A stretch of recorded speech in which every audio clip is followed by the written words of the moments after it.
ট্রাম্পের কথা না শোনায় রোষানলে পড়ল যুক্তরাষ্ট্রের হার্ভার্ড বিশ্ববিদ্যালয়। এখন থেকে আর কোনো বিদেশি শিক্ষার্থী ভর্তি করতে পারবে না প্রতিষ্ঠানটি। অন্য বিশ্ববিদ্যালয়ে চলে যেতে হবে বর্তমান আন্তর্জাতিক শিক্ষার্থীদের। তা না হলে হারাতে হবে অভিবাসীর বৈধতা। বিশ্ববিদ্যালয়টির বিরুদ্ধে এমন নিষেধাজ্ঞা জারি করল ট্রাম্প প্রশাসন। ইসরায়েল বিরোধী আন্দোলনকে কেন্দ্র করে সম্প্রতি মার্কিন প্রেসিডেন্টের সঙ্গে চরম বিবাদে পৌঁছায় হার্ভার্ড কর্তৃপক্ষ।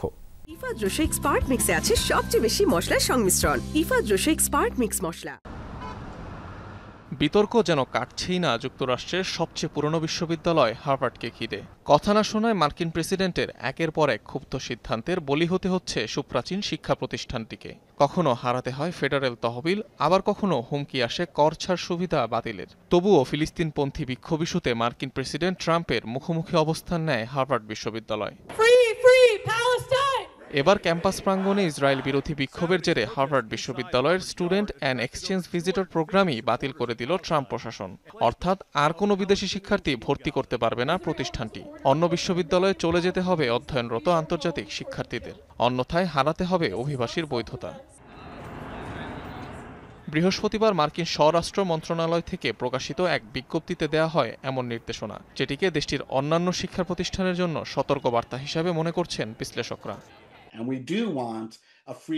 আমার মনে হয় ট্রাম্প এদেশের অভিজাত প্রতিষ্ঠানগুলোকে স্মরণ করিয়ে দেওয়ার চেষ্টা করছে যে তারা করদাতা আর ভর্তুকির অনেক বড় সুবিধাভোগী। তাই তাদের আমেরিকান স্বার্থ রক্ষা করতে হবে। তারা বৈশ্বিক কোনো প্রতিষ্ঠান নয়। সেটি যদি তারা হতেও চায় তাহলে এই সুবিধা ত্যাগ করতে হবে। তবে সুযোগটি ফিরে পেতে হার্ভার্ড কর্তৃপক্ষকে বেশ কিছু শর্ত জুড়ে দিয়েছে মার্কিন প্রশাসন। বিগত 5 বছরে বিশ্ববিদ্যালয়টিতে সংঘটিত বিদেশি শিক্ষার্থীদের সকল সহিংস কর্মকাণ্ডের তথ্য সরবরাহ করতে হবে। 72 ঘন্টার মধ্যে দিতে হবে সংশ্লিষ্ট ছবি, ভিডিও অথবা অডিও প্রমাণ। ইহুদি বিদ্বেষ ঠেকানোর অজুহাতে ক্ষমতায় যাওয়ার পর থেকেই শীর্ষস্থানীয় বিশ্ববিদ্যালয়গুলোর নীতিমালাসহ কাঠামো পুনর্গঠনের উদ্যোগ নেন ডোনাল্ড ট্রাম্প। হস্তক্ষেপের অভিযোগ তুলে তা সরাসরি প্রত্যাখ্যান করে হার্ভার্ড বিশ্ববিদ্যালয়। বিষয়টি গড়ায় আদালত পর্যন্ত। দর কষাকষির জন্যই প্রেসিডেন্টের এমন উদ্যোগ, দাবি বিশ্লেষকদের। আমার ধারণা শেষ পর্যন্ত হার্ভার্ড এবং ট্রাম্প প্রশাসনের মধ্যে একটি সমঝোতা হবে, তারপর সবকিছু স্বাভাবিক হবে। এখন যা হচ্ছে তা মূলত আলোচনার টেবিলে এগিয়ে থাকার জন্য লড়াই।